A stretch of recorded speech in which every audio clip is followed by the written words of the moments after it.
Hello, my name is Hunter Clark, showing you miners' rights, the Italian Hall disaster. Tervelatula! That means welcome in Finnish.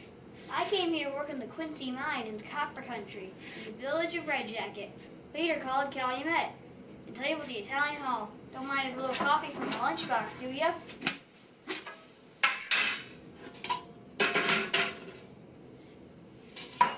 You want to know about the disaster?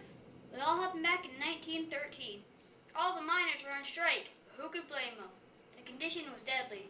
1 death a week. Death. The word sickens me. All because of, well, let the play explain the rest. We went on strike because we wanted more money. We got money based on the pound of rock we held up in the mine cart. But the truth was, the mine didn't even have a scale, so the boss just guessed. We also went on strike because of the danger working in the underground mine. The Mine Association started using one-man drills instead of two-man. The two-man drills weighed 293 pounds, and the one-man drills weighed 154 pounds, or still too heavy for one man. Oof, my back. Some miners were getting fired because they were unneeded, and they wanted to cut the budget. We created when we changed shifts. WFM, Western Federation of Miners, started to unionize members. Unions here in America were unusual. Not where Finns, Italians, Croatian, and Cornish came from. Our union president was Charles Moyer.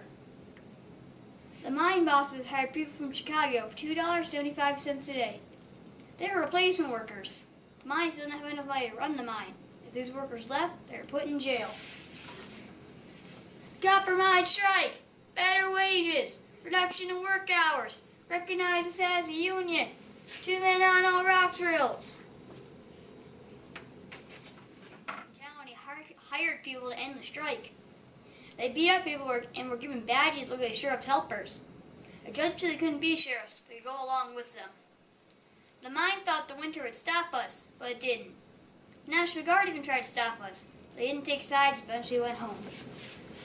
I am now a kid who survived the Italian Hall disaster. The Italian Hall? I really don't remember what happened. It was very crowded and very noisy.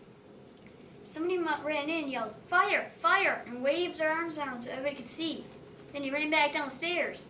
Everybody panicked and rushed down the stairs. Someone tripped and fell. Next thing you know, being buried in a pile of people. I'm lucky the forces got there fast. 1 more minute and death opened its doors for me. Some kid escaped through the window in the kitchen.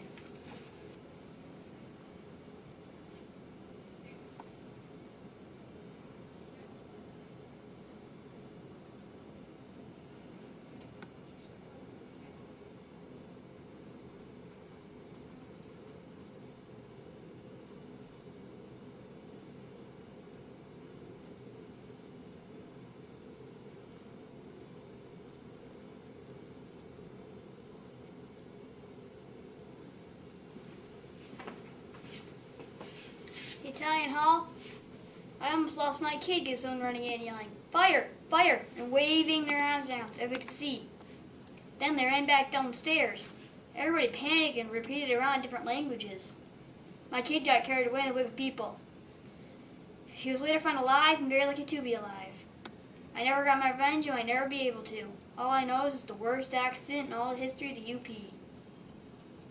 Yes, the Italian Hall was bad and all, but you don't know the whole story. There are stories of different kinds.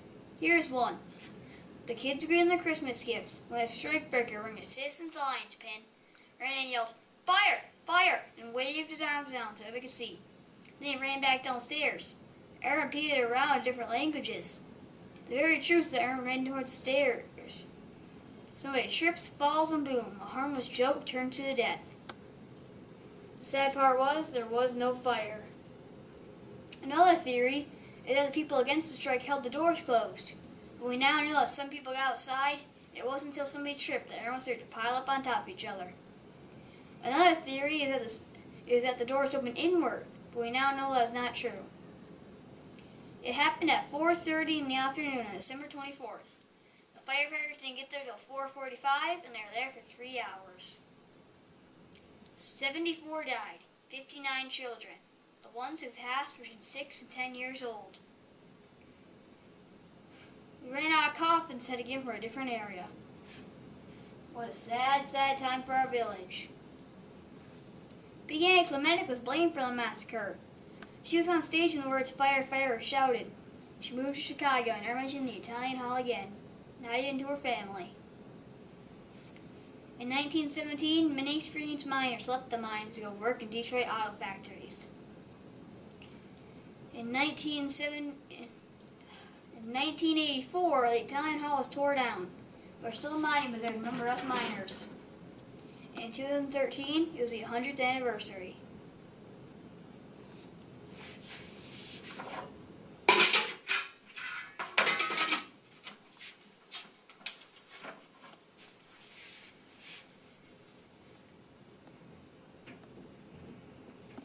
After all this, we still get a small increase in wages and a reduction in work hours.